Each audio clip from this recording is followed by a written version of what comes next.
A woman's imagination is very rapid. It jumps from admiration to love, from love to matrimony, in a moment. Jane Austen. All her husbands. This week, she married Dominic, Timmy, and Joshua. Last week, it was Nico, Kyle, and Aja. Laura lost count of how many men she's married in the past year alone.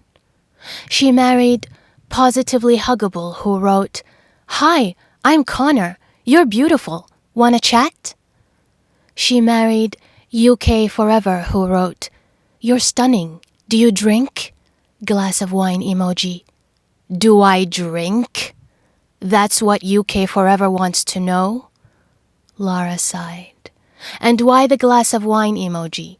What purpose does it serve? She shook her head.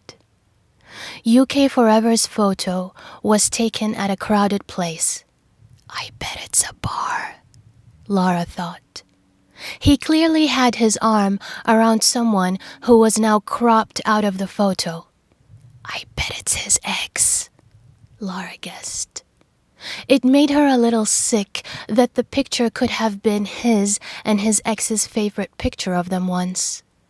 She imagined it as the wallpaper on both of their cell phones, or in a silver frame on top of a mantle. Now the significant other was casually cut out, and the once cherished memory used as bait. Do you ever feel like everyone we meet in our adult life is a replica of someone we've met before? Laura imagined herself asking James, a man she seriously considered chatting with on the site because his profile started with how important his 8-year-old daughter was to him, and that he's in the medical field. A doctor who put his daughter first. Laura raised her eyebrows, impressed. But she immediately imagined how it would all go down the toilet. Her emotional baggage, his emotional baggage, her refusal to compromise, men's philosophy on how compromise was not the same as sacrifice, that the latter is bad but the former is good. Her lack of patience with men's philosophies that somehow always served their personal interest and led women to compromise in relationships. Then the regret for the time invested. Then the resentment. It made her so tired just thinking about it. But why did she tire herself thinking about it? A woman's imagination is very rapid. It jumps from admiration to love, from love to matrimony, in a moment, Jane Austen wrote in Pride and Prejudice. Laura didn't have to know those men for years to know who they were, or what it was like to be with them, or how it will all end. That it always ended, she had no doubt. They were all the same. Either the destructive passion that took her breath away, or the dear old thing that waited for her, waited until the red-hot scream of desire died down. Either the temptation of the unattainable, or the quiet boredom of what was already possessed. The first died because it burned itself out, because of its intensity it could not last. The second never really glowed to begin with. A flame never came forth from it. A cold piece of coal that had the potential to burn, had anyone cared enough to light or fan it. For Laura, being with one man is being with all of them. They were shallow, unimaginative creatures who had no intuition. Wooden, cold actors in a poorly written play. Laura wasn't on this site because she was looking for a relationship. Being with someone always made her nostalgic for her solitude. She wasn't here looking for sex, because the last time she had sex was 4 years ago, and it was terrible. The guy was wrong, she argued to herself. The timing was wrong when she tried again.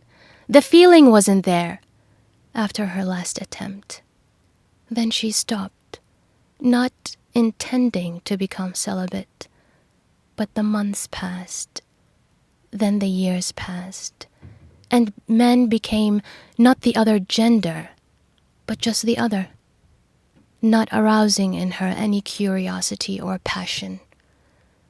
I should be feeling something now, she thought to herself, when Brad Pitt's ripped, tanned, half-naked body filled the cinema screen when she went to see Once Upon a Time in Hollywood.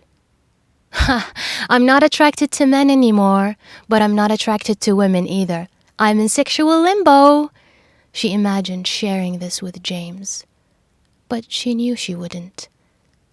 And it saddened her that in all her relationships, even in her friendships with men, she had to hide. She always hid some part of herself. Why was Laura here then? Why did she pay to be on this site? She's here because she's 40. Because she still feels young Monday to Wednesday, feels old Thursday to Saturday, and reserves Sundays for not feeling. She's here because she doesn't mind the gray hairs multiplying fast, but she can't stop thinking that they represent a ticking clock. A ticking clock for what? She won't be bullied by outdated cultural expectations. She's here because she's vain. She wonders if she can still attract younger men. How young? Successful men? How successful? She's here because being here is not the answer. She's here because she's a coward, hiding behind a screen and having imaginary conversations in her head is easy. No risks, no disappointments. She's here because all the men messaging her, asking her to chat or out for a drink, are not real. None of it was real.